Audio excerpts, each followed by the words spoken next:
ദൈവനാമത്തിന് മഹത്വം. എൻ്റെ പേര് ശ്രീകാന്ത്. ഞാൻ വരുന്നത് വൈക്കത്ത് നിന്നാണ്. എനിക്ക് പരിശുദ്ധ ദേവമാതാവും തിരുകുമാരനും നൽകുന്ന അനുഗ്രഹത്തെക്കുറിച്ച് സാക്ഷ്യം പറയാനാണ് ഞാൻ ഈ ആൾത്താരയിൽ നിൽക്കുന്നത്. എൻ്റെ സാമ്പത്തിക ബാധ്യത മൂലമാണ് ഞാനിവിടെ വന്ന് ഉപനബലിക്ക് എടുക്കാനുള്ള കാരണം. പക്ഷേ അതിനു മുമ്പ് 2020 ഫെബ്രുവരി 18 ഞാൻ ആദ്യമായിട്ടൊന്ന് ഉടമ്പടി എടുത്തായിരുന്നു. അതെൻ്റെ വൈഫ് പ്രഗ്നൻ്റായി 3 മാസം കഴിഞ്ഞപ്പോൾ കുഞ്ഞിന് വളർച്ചയില്ലാന്നും അതുപോലെ തന്നെ അത് അബോർട്ട് ചെയ്ത് കളയണമെന്നും ഡോക്ടർ പറഞ്ഞപ്പോൾ എൻ്റെ വൈഫിൻ്റെ ഫ്രണ്ട് പറഞ്ഞിട്ടാണ് ആദ്യമായി വന്ന് ഞാനിവിടെ ഉടമ്പടി എടുക്കുന്നത്. ഇവിടെ വന്ന് അച്ഛനെ കണ്ടു. അച്ഛൻ ബ്ലെസ് ചെയ്ത് വിട്ടു.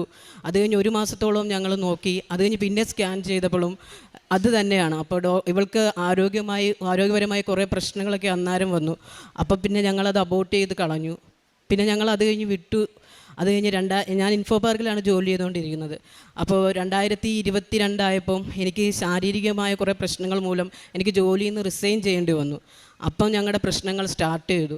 അങ്ങനെ നിൽക്കുന്ന സമയത്ത് ഞാനൊരു ഇൻവെസ്റ്റ്മെൻറ്റ് കമ്പനിയിൽ ജോലിക്ക് കയറി. 2-3 മാസം പ്രശ്നമൊന്നും ഇല്ലാണ്ട് പോയി. അത് കഴിഞ്ഞപ്പോൾ അവർ പറഞ്ഞു കുറച്ച് പേരെ ഇതിനകത്തേക്ക് ഇൻവെസ്റ്റ് ചെയ്യിക്കണം, ഇത്ര രൂപ. അപ്പോൾ ഞാൻ എൻ്റെ ഫ്രണ്ട്സിനോടും എൻ്റെ സഹോദരങ്ങളോടും അതുപോലെ തന്നെ സുഹൃത്തുക്കളോടും എല്ലാവരോടും പറഞ്ഞു. അപ്പോൾ അവരെല്ലാവരും ഒരു 15 ലക്ഷത്തോളം രൂപ ഇൻവെസ്റ്റ് ചെയ്തു. ആദ്യത്തെ 2 മാസം കുഴപ്പമില്ലാതെ അവർ പൈസ റിട്ടേൺ തന്നു. പക്ഷേ അത് കഴിഞ്ഞപ്പോൾ അവരതുമായിട്ട് മുങ്ങി. അങ്ങനെ ഞാൻ സാമ്പത്തികമായി പ്രതിസന്ധിയിലായി.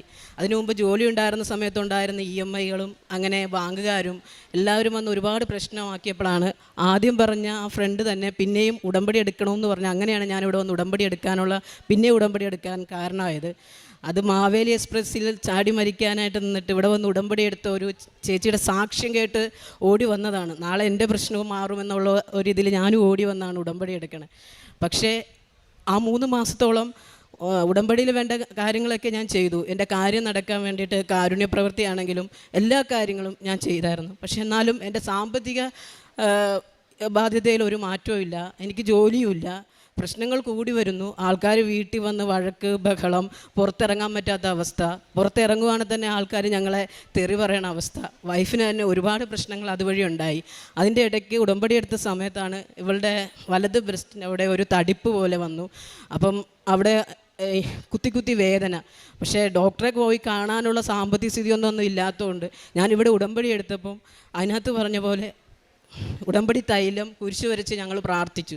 15 ദിവസത്തോളം കഴിഞ്ഞപ്പോൾ അവൾക്ക് ആ വേദനയില്ല, അവിടെ ആ തടിപ്പുമില്ല, ഒരു പ്രശ്നവുമില്ല. അങ്ങനെ ഈശോയ്ക്കും മാതാവിനും ഒരുപാട് നന്ദി. അതുപോലെ ഇങ്ങനെ പ്രശ്നങ്ങൾ പോയിക്കൊണ്ടിരുന്ന സമയത്ത് ഓഗസ്റ്റ് ആയപ്പം എനിക്കൊരു ആക്സിഡൻ്റ് ഉണ്ടായി. ഞാനും വൈഫും കൂടെ വണ്ടിക്ക് പോവുമായിരുന്നു. വണ്ടി സൈഡിലേക്ക് മറിഞ്ഞു. വൈഫിനൊന്നും പറ്റിയില്ല. പക്ഷേ എൻ്റെ കാല് ഫ്രാക്ചറായി, 2 പൊട്ടലുണ്ടായിരുന്നു. അപ്പം തന്നെ ഹോസ്പിറ്റലിൽ കൊണ്ടുചെന്നു. ഹോസ്പിറ്റലിൽ ചെന്നപ്പോൾ അവർ പറഞ്ഞു ഓപ്പറേഷൻ ചെയ്തേ പറ്റൂ, ഓപ്പറേഷൻ ചെയ്യാതെ ഒരു രക്ഷയില്ല, ഓപ്പറേഷൻ ചെയ്താലും 6 മാസത്തോളം കിടപ്പിലായിരിക്കും, പിന്നെ നടക്കുവാണെങ്കിൽ തന്നെ മുടന്തുണ്ടാവും, അങ്ങനെയൊക്കെ പറഞ്ഞു. അപ്പോൾ വേറൊരു ഹോസ്പിറ്റലിലും പോയി കണ്ടു. അവിടെ സെയിം തന്നെ.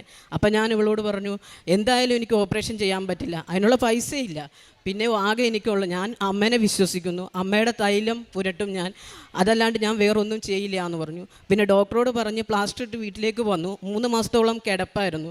ആ സമയത്ത് അമ്മയുടെ തൈലം പുരട്ടുക എന്നല്ലാണ്ട് വേറൊന്നും ഞാൻ ചെയ്തില്ല. പിന്നെ പ്ലാസ്റ്റർ ഇട്ട് കിടക്കണോ, ആ ഒരു കാര്യം മാത്രമേ ഞാൻ ചെയ്യുന്നുള്ളൂ. ആ സമയത്താണ് ഒക്ടോബറിൽ ജപമാല റാലിയെക്കുറിച്ച് അച്ഛൻ്റെ ഇതിൽ കേൾക്കുന്നത്. അപ്പോൾ എനിക്കും ആഗ്രഹം ആ ജപമാല റാലിയിൽ നടന്ന് പങ്കെടുക്കണമെന്നുള്ളത്. അങ്ങനെ ഞാനും അത് നിയോഗം വെച്ച് ആ 3 മാസം കിടന്ന സമയത്താണ് ഞാൻ ശരിക്കും ഉടമ്പടിയും അതുപോലെ തന്നെ ഈശോയും മാതാവിനെയും ഒക്കെ ശരിക്കും മനസ്സിലാക്കുന്ന ആ സമയത്താണ്. ആ കിടന്ന സമയത്ത് ഞാൻ ഇത് ജപമാല ചൊല്ലി പ്രാർത്ഥിക്കുമായിരുന്നു. ഇത് നിയോഗം വെച്ചിട്ട് ബൈബിൾ വായിക്കുമായിരുന്നു. അങ്ങനെ എല്ലാ കാര്യം, അച്ഛൻ്റെ സാക്ഷ്യം, അച്ഛൻ്റെ ആരാധന, സാക്ഷ്യം, അങ്ങനെ എല്ലാം കേൾക്കുമായിരുന്നു. ആ സമയത്ത് ഞാനിത് ഉടമ്പടി വെച്ച് പ്രാർത്ഥിച്ചു. ഒക്ടോബർ 18-ാം തീയതി ആയപ്പോഴാണ് എനിക്ക് പ്ലാസ്റ്റർ വെട്ടാൻ അങ്ങോട്ട് ഹോസ്പിറ്റലിൽ ചെല്ലാൻ പറഞ്ഞു. ചെന്നപ്പോൾ ഡോക്ടർ പറഞ്ഞ് നടക്കരുത്, നടന്നിട്ടുണ്ടേ ശരിയാവത്തില്ല, എന്നാലും 2 ആഴ്ച കഴിഞ്ഞിട്ട് ചെറുതായിട്ടൊന്ന് നടന്നു നോക്കണം വോക്കർ വെച്ച്, എന്നാലേ പറ്റുള്ളൂ. പക്ഷേ ജപമാല റാലി 26-ാം തീയതി. അപ്പോൾ ഞാനൊന്നും വിചാരിച്ചില്ല. വൈഫിനോട് പറഞ്ഞു നമുക്ക് പോവാം, ഒരു വോക്കർ എൻ്റെ കയ്യിലുണ്ട്. ഞങ്ങൾ ഓട്ടോറിക്ഷയ്ക്ക് ഇവിടെ വന്നു. ഇവിടെ വന്ന് ഞാനൊരു 12 കിലോമീറ്റർ, അന്ന് ഉണ്ടായിരുന്ന മിക്കവരും എന്നെ കണ്ടിട്ടുണ്ട്, കയ്യിലൊരു വോക്കറും കുത്തി 12 കിലോമീറ്ററോളം ഞാൻ നടന്നു. അത് കഴിഞ്ഞ് ഒരു 2 കിലോമീറ്റർ ആയപ്പം സമയം പോകുമെന്ന് വിചാരിച്ച് ഞാൻ ഓട്ടോറിക്ഷ കയറി. അന്നേരം അവർ പറഞ്ഞു 2 കിലോമീറ്റർ കഴിഞ്ഞാൽ പിന്നെ വണ്ടി പോകത്തില്ല, അത് കഴിഞ്ഞ് ഒരു 1 കിലോമീറ്ററും കൂടെ ഉണ്ട് പള്ളിയിലേക്ക് ചെല്ലാൻ, അപ്പോൾ ഇവിടെ ഇരിക്കുക, അവർ വന്നിട്ട് ഒന്നിച്ച് പോയാൽ മതി എന്ന് പറഞ്ഞു. പിന്നെ അവിടുന്ന് ഞങ്ങൾ നടന്ന് ലാസ്റ്റ് കുർബാന അവസാനിക്കുന്നതിന് മുമ്പായിട്ട് ഞങ്ങൾ അവിടെ ചെന്നു.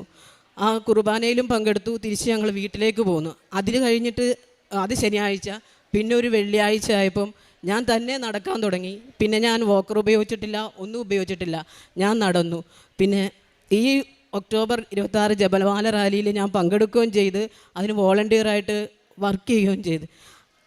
അതുപോലെ എൻ്റെ സാമ്പത്തിക ബാധ്യതയാണെങ്കിൽ എൻ്റെ പേഴ്സണൽ കടങ്ങളെല്ലാം അമ്മ ഏകദേശം എനിക്ക് തീർത്തു വന്നു. പക്ഷേ ഈ ഇൻവെസ്റ്റ്മെൻറ്റിൽ ചെയ്ത ആൾക്കാർക്ക് കൊടുക്കാനുള്ള പൈസയുടെ ഒരു 50% കൊടുത്തിട്ടുള്ളൂ. അതും എൻ്റെ അമ്മ പൂർണ്ണമായി തീർത്തുമെന്ന് ഞാൻ ഇപ്പോഴും വിശ്വസിക്കുന്നു. പിന്നെ എനിക്കിപ്പം 6 മാസമായി ഞാനൊരു ജോലിയിൽ പ്രവേശിച്ചു.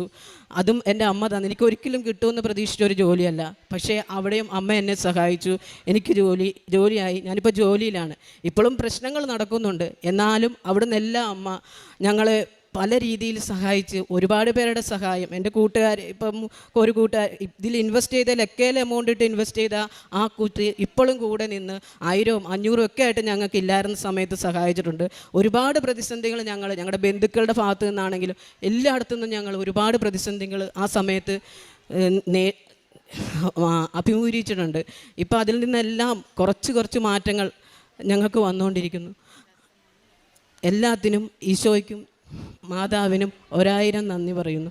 പിന്നെ കാരുണ്യ പ്രവൃത്തിയായിട്ട് ഞാൻ കോട്ടയത്തുള്ള ഓൾഡ് ഏജ് ഹോമിലെ അമ്മമാരെ കാണാൻ പോകാറുണ്ട്. അവർക്ക് വേണ്ട എല്ലാ സാധനങ്ങളും വാങ്ങിച്ചു കൊടുക്കും, അങ്ങനെ എല്ലാം ചെയ്യാറുണ്ട്. പിന്നെ എൻ്റെ കാല് വയ്യാണ്ടിരുന്ന് മാറി ഞാൻ കഴിഞ്ഞപ്പോഴത്തേക്കാണ് ഞാൻ ഉടമ്പടിയും അതിൻ്റെ എല്ലാ കാര്യങ്ങളെക്കുറിച്ചും കൂടുതൽ ഇത് ചെയ്തിട്ട് പൊതിയിൽ പോയി അവരെ കുളിപ്പിക്കും, അവർക്ക് വേണ്ട ഭക്ഷണം കൊടുക്കും, നഖം വെട്ടിക്കൊടുക്കും, അങ്ങനെയുള്ള എല്ലാ കാര്യങ്ങളും. അതുപോലെ പത്രമാണെങ്കിലും ശരി, ആദ്യമൊക്കെ കൊടുക്കാൻ എനിക്കൊരു മടിയായിരുന്നു. അത് കഴിഞ്ഞ് ഇപ്പോൾ ഞാൻ എല്ലാ വീടുകളും കയറി പത്രം കൊടുക്കുന്നുണ്ട്. അതുപോലെ എല്ലാ പ്രാവശ്യവും പൊതിച്ചോറ് കെട്ടി വഴിയരിയിൽ കൊടുത്തിട്ട് ഒരുപാട് ദൂരം ഒരാളെ കാണാൻ ഒരുപാട് ദൂരം പോയാലും അതുവരെ ഞാൻ കൊടുക്കുന്നുണ്ട് ഇപ്പം.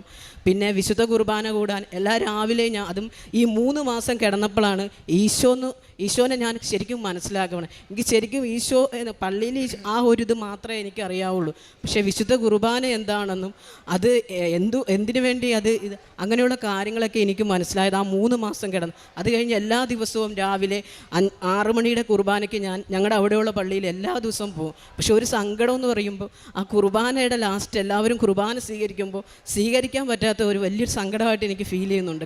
ശ്രീകാന്ത് എന്ന ഈ മകൻ പരിശുദ്ധമ്മയുടെ സന്നിധിയിൽ ഉടമ്പടി എടുത്തതിന് ശേഷം എത്ര കരുതലോടുകൂടി അമ്മ മാതാവിൻ്റെ സംരക്ഷണം അനുഭവിക്കുന്നുവെന്ന് സാക്ഷ്യപ്പെടുത്തുകയാണ്. വലിയ സാമ്പത്തിക കടബാധ്യതയിൽ എത്തപ്പെട്ട മകൻ പരിശുദ്ധമ്മ കരം പിടിച്ച